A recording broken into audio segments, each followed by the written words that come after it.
నెల్లూరు జిల్లా కావలి నియోజకవర్గంలో జగన్మోహన్ రెడ్డి వెళ్ళినప్పుడు అక్కడ మత్స్యకారులు ఆయనతో చాలా వరకు మాట్లాడారని, రామచంద్రయ్య అనేటువంటి ఒక మత్స్యకార రైతు చెప్పినటువంటి మాటలు వింటే ఎట్లాంటి పరిస్థితులు ఉన్నాయి ప్రజలకి ప్రస్తుతం అనేది అర్థమవుతోంది అని వైసీపీ తీవ్ర ఆరోపణలు గుప్పిస్తోంది కూటమి ప్రభుత్వం మీద.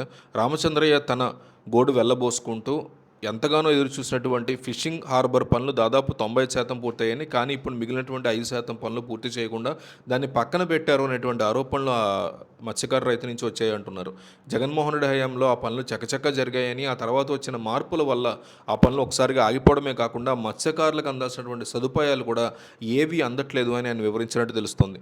అక్కడ ఐస్ మేకింగ్ యూనిట్లు, కోల్డ్ స్టోరేజీలు ఇవన్నీ కూడా నెట్లు రివీల్ చేసుకునే షెడ్లు అవన్నీ కూడా సిద్ధంగా ఉన్న వాటిని వాడుకోవడానికి అధికారులు అనుమతులు ఇవ్వట్లేదు అని ఆయన జగన్ వద్ద మొరపెట్టుకున్నట్టుగా చెప్తుంది వైసీపీ అనుకూల మీడియా.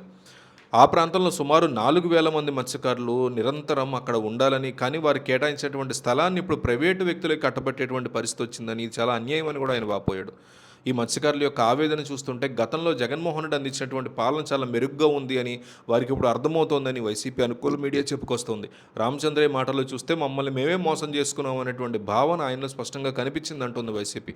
పక్కనే పోర్టు ఉన్న మత్స్యకారుల కోసం ఉన్నటువంటి 60-70 ఎకరాల స్థలాన్ని రాకోవాలని చూడటం వారి పొట్ట కొట్టడమే అని ఆయన అన్నట్టుగా తెలుస్తుంది. అభివృద్ధికి తాము వ్యతిరేకం కాదని, కానీ తమ ఉపాధిని దెబ్బతీసేలాగా ప్రైవేటు కంపెనీలకి ప్రాధాన్యత ఇవ్వడం అనేది తాము తట్టుకోలేకపోతున్నామని ఆయన ఆవేదన వ్యక్తం చేసినట్టుగా తెలుస్తుంది. జగన్మోహన్ రెడ్డి హయాంలో చేపల వేట కోసం వెళ్ళినటువంటి తమకి రక్షణ అధికారులు ఉండేవారని, కానీ వేరే వాళ్ళందరూ అక్కడ ఇన్వాల్వ్ అవుతున్నారని, అక్రమంగా అక్కడ వేట సాగిస్తున్నా సరే పట్టించుకునే నాదుడే లేడంటూ ఆయన ఆరోపించినట్టు తెలుస్తోంది.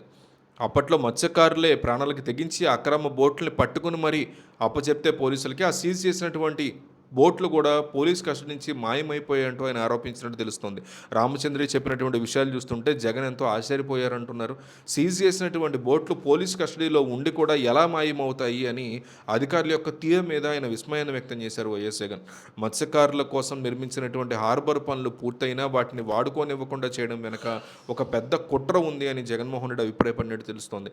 మత్స్యకారులు పడుతున్నటువంటి ఈ ఇబ్బందులన్నీ విన్న తర్వాత రామచంద్రయ్య మాట్లాడుతూ, మేము మీ పాలనలో బాగున్నాము, ఇప్పుడు మమ్మల్ని ఎవరూ పట్టించుకోవట్లేదు అనేటువంటి ఆరోపణలు ఆయన చేసినట్టు, అలాగే మిమ్మల్ని ఓడించి మేము చాలా పెద్ద తప్పు చేశామని ఆయన ఫీల్ అయినట్టు వైసీపీ మీడియాలో విపరీతమైనటువంటి కథనాలు వస్తున్నాయి.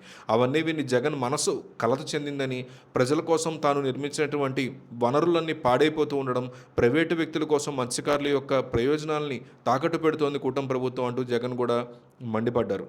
సామాన్య ప్రజలు ఏ స్థాయిలో ఇబ్బంది పడుతున్నారో ఈ సమస్యలని చూస్తే మనకు అర్థమవుతుంది కంట అంటూ కూడా జగన్ మీడియాతో మాట్లాడుతూ చెప్పుకొచ్చారు.